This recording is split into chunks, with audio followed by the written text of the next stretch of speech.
Hi, thanks for joining us for the Business of Feedback. I'm Bo Bandy, CMO here at Alchemer, and you know my guest, Ryan Tamminga, SVP of Product and Services. Today, we are talking about predictions for 2026. I think, there's a lot going on in the world of customer feedback and customer experience. Let's just jump right into it. So I think we talk a lot about the idea of indirect and direct feedback and how companies should be considering all of it. So maybe let's start with what you think is going to happen there, and maybe first some definitions so we're all speaking the same language. I think first 2026 is going to be exciting. I think the world is kind of settled coming out of post-COVID. I think everyone kind of got what they need from that experience and applying it to where they want to go over the next 5 years. And what we're hearing all over our customer base is we need to listen to more customers and more of the places that they're talking about our company brand, services, and products. I think for a really long time, right? If you think about CX as an evolution out of market research, the context of survey has been super important because I have a question I want to ask. I have an answer I'm trying to find. I know who you are. I'm going to ask you the question. You tell me what you think, and we're all going to be better off because I'm going to do something about the feedback that you provided to me. For a long time, that's carried CX a long ways. Yeah. Still super, super important. But as the world of digital engagement has expanded over the last, 5 years, the places where people are talking about you are becoming wildly different. And we need we need customers to be curious about what people are talking about all over the place. And so you mentioned the concept of direct versus indirect feedback, direct being really focused on that survey concept or first party data where somebody's telling you something directly. Indirect refers to all of the places where people are talking about you, but you may not actually know. So think ratings and review sites like TripAdvisor or Yelp or the Apple store or the Google Play store. Right? These are places where they have the opportunity to engage and provide feedback, but in the context, it's not solicited. They're actually just talking about you because they have the ability to. And so with that much data growing every year, being able to ingest both of these data sources together and use them to understand, what are the key themes that are coming out of your customer conversations, and whatever venue they choose to share about you continues to give you more and more insight into the things that really matter to the people who are either customers of yourselves, thinking about being a customer, maybe even just a customer of a competitor. There's a lot of insight there as well. I think it's so interesting to think about the breadth of customer experience and how that is changing, right? I mean, to your point, surveys have always been really important and will be, because if I need to know how somebody feels about chocolate sprinkles on their ice cream cone, like survey is the best way to get to that specific topic, right? But I think, indirect feedback, the things people are saying about me when I'm not asking, is so authentic, and it's in the voice of the customer, truly in their voice, right? Not in this like marketing term, but truly the things they're thinking and saying. And then you combine that into bigger programs. I think it's pretty amazing to watch.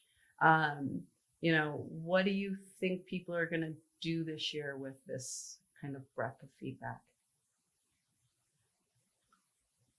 Well, what I hope they do is take it all seriously, right? I think what's really interesting, and here's an interesting example.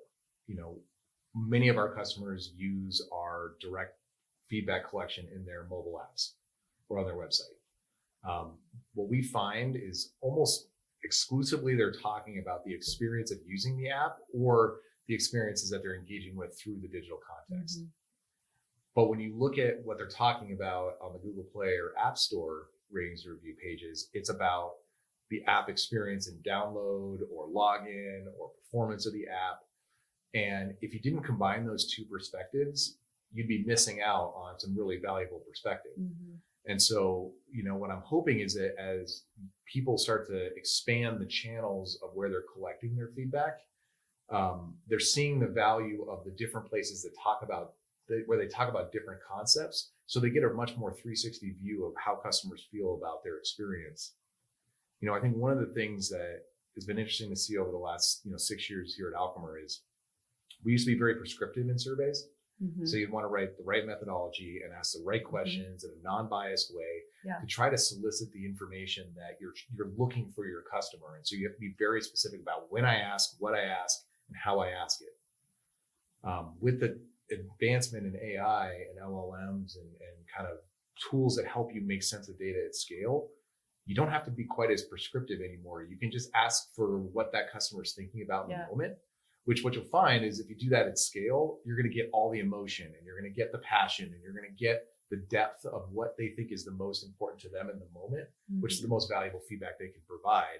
And in a lot of cases, that's coming on, a third-party website, like a ratings and review site, where, they're coming off an experience and this is just a place where they can share it. And so if you can bring all of this together and make sense of it, you get all of that energy from your customer base, in a way that makes it easier for you to attack what to do next. Yeah.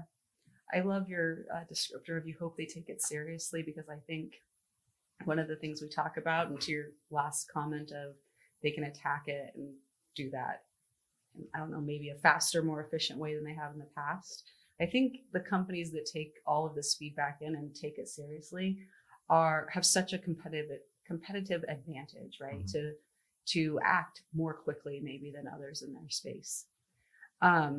Okay, prediction topic number 2.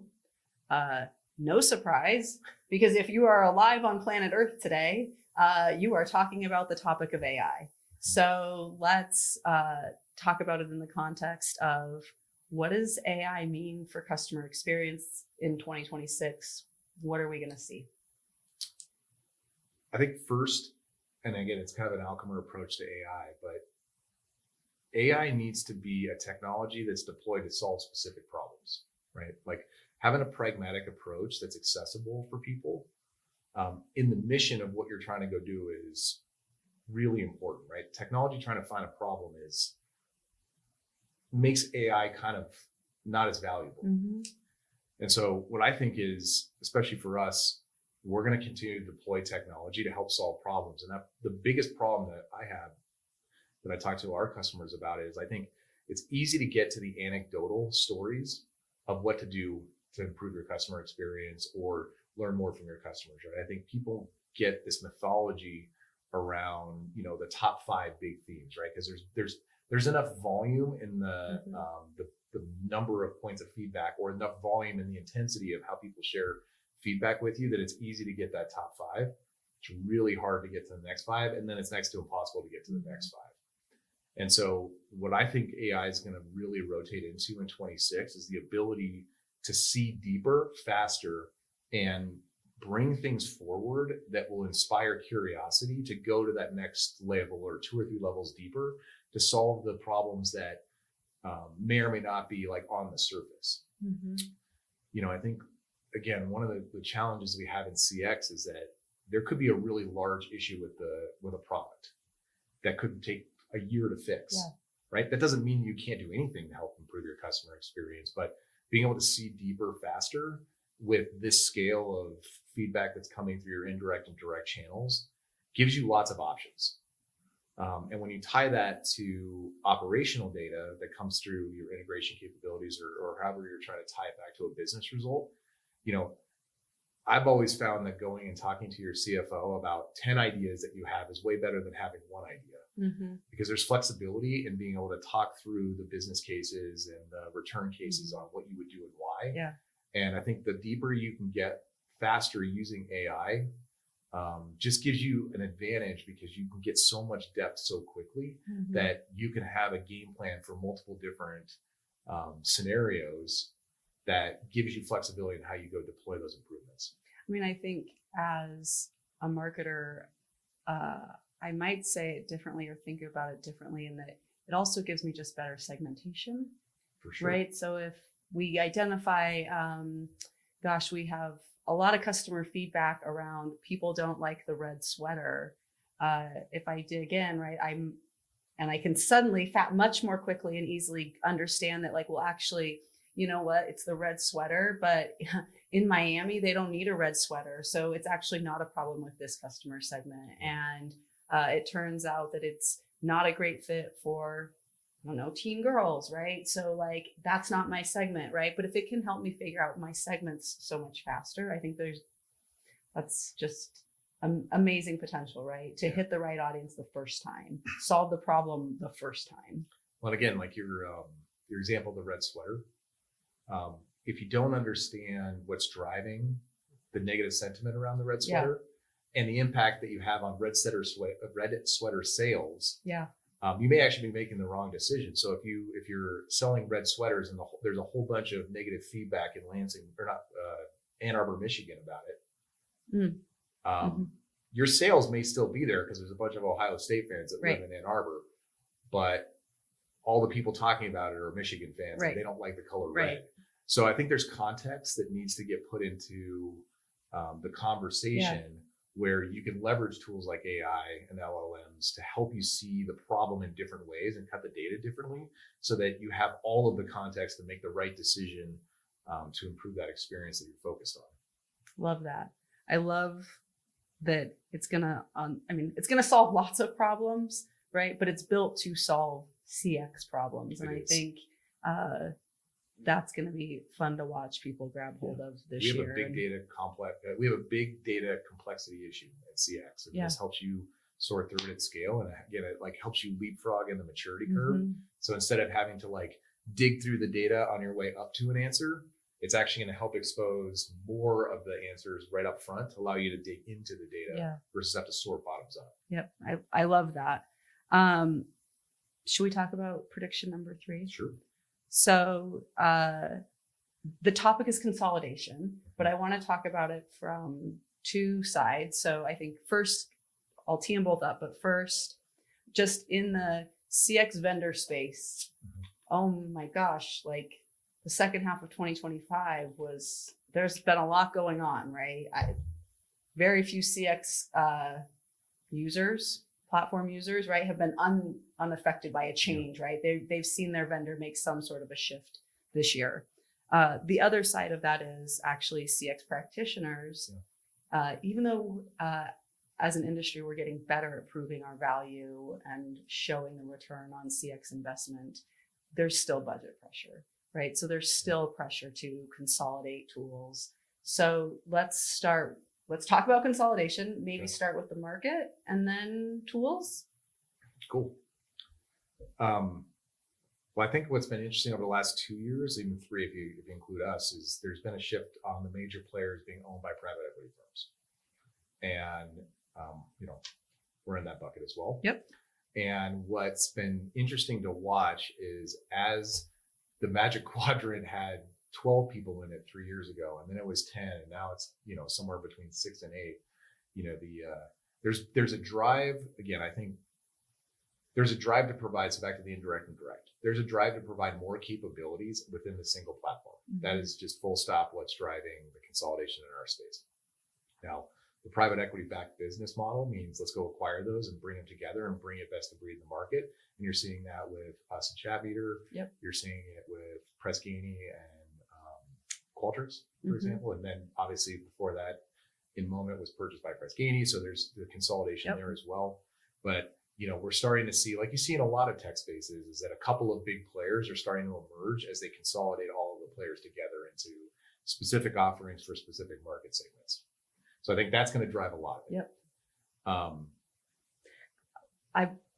Before we go to tool consolidation, I want to ask a couple of questions on that. So you mentioned Gartner's Magic Quadrant, fewer vendors there, but you hit on a couple of big things that happened, right? With first PG Forsta acquiring In Moment, and then Qualtrics now acquiring PG Forsta. That's a lot of people that are that watch us, tune in for us, subscribe. What do the kids say? I don't know, but there's a lot of people out there that use those tools. And we know, because there are customers too, right? We have a lot of customers that use multiple platforms. Right. If you're in that seat and your platform has just been acquired by somebody else, are you considering a switch? How do you approach it? I think there's going to be a lot of unexplained changes for a while, right? Like you just don't know what the fate's going to be, right? And I think if you're on the kind of the major platform of the acquired consolidated business, you're probably okay. Yep. Now, if you're on one of the smaller platforms that got acquired, there's going to be lots of change, right? They're going to try to consolidate you on a bigger platform. There's some synergy play there. Yep. There's some things I think are working in some of these businesses that they're going to double click on, and there's some things they might just let go of because they're not as valuable in the grand scheme of the broader business. But there's going to be some ambiguity while they try to figure out how to bring all these businesses together.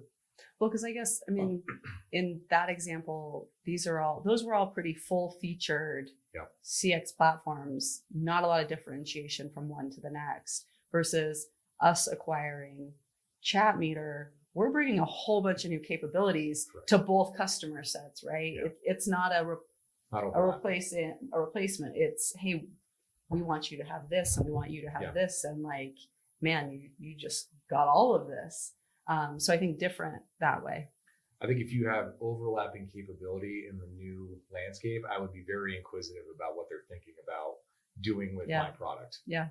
And what the plan is for me as the customer, right? Are you expecting me to move? Or are you expecting, there's going to be contract changes that are associated with it. There might be legacy deals that are going to get converted into kind of a new pricing motion. So I think, again, 26 is going to see a lot of change for a lot of people that are impacted through these acquisitions, especially when there's overlapping products. Yeah. Okay. So let's switch to the other topic of I have multiple tools. I have budget pressure, or I've got to consolidate. My choices might be driven by what's happening out here in the market, or they may not be. So tell us a little bit about what you're seeing on the budgets and tool side. Well, I think anytime you can buy more capabilities from a single vendor, the better, right? Like having more stuff in the same box gives you a lot more capability for lots of reasons, right? One, the capability matters. Two, going to have a single customer success and support organization makes it easier for you to maximize the usage of that product. Yep. And then I think the third is the total cost of ownership of a single vendor is always better if you can make it work. Yeah. To your comment of like having one platform is always better. Yeah. You didn't say this, but like, I mean, I know we're getting to a world where AI agents across platforms will talk to each other. But right now, today, for most practitioners, they're going to use the AI that's in the platform. And so the more data that exists, the more tools and features you have in that platform, I got to imagine it's better for your use of AI too. Well, and AI, and I would go just the general employee experience as a whole, right? Like if I'm swivel chairing between a product that does A and a product that does B, and I somehow need to like figure out how to do my own homegrown cross product reporting, like that's going to be a pain in the butt, and it's going to take time and resource. And I think a lot of the time people think about the ownership of a software product as what I pay the vendor, right? Mm-hmm. What do I pay Alchemer for my product? Yeah. Not what is my team doing? What's the value I'm getting out of it? What could they be doing if they weren't doing other things within the product? And so I think there's this nice blend of when you're using a consolidated vendor that's got more capability, it's actually freeing you up to do more things with the data. I mean, what I would talk to our product team about all the time is how do we have our team spending less time building surveys and more time engaging in the data? Mm-hmm. How do we spend more time figuring out how to push the data back into the systems and processes that run these businesses versus digging through and trying to understand what's going on? Yeah. So if you can shift the paradigm by bringing more data together, making it easier to engage with it, use technology like AI to, go 2 or 3 layers deeper, faster. All of that energy that you used to spend doing those things, you're now spending on making things better. Yeah. And so, I think a good rationalization of like, what is your definition of total cost of ownership of your platform will help you see whether, you're getting what you need out of your current provider, or should you go explore, because obviously change is hard too sometimes, but that change can be totally worth it if the return is more time with your customers. Well, I think the other piece of total cost of ownership is also how reliant am I on resources outside of my team? Yeah, for sure. Right. So like if I got to put my data in a BI tool, but here, right, like I'm not our analyst. I don't know how to set up any of those reports and do those things. Right. So I'm in his queue waiting. Right. And if I need IT to go and set something up, do a configuration change, whatever I need, I'm in IT's queue. And so, the more people can live and operate in their platform. Well, I mean, that's kind of the vision and the promise of agentic AI, right? Like agentic just basically means all of the manual tasks that you would go do yourself to analyze, or you would get an analyst to go do for you, the technology is doing at least that initial first lift for you. And so, if you can get yourself in a position where you can leverage more of that capability the same way you're using AI to drill into the data, now you're using it to manage and monitor and take action on certain things within a sphere of control, you're way better off. Not all of us are there yet, but yes. It'll get there.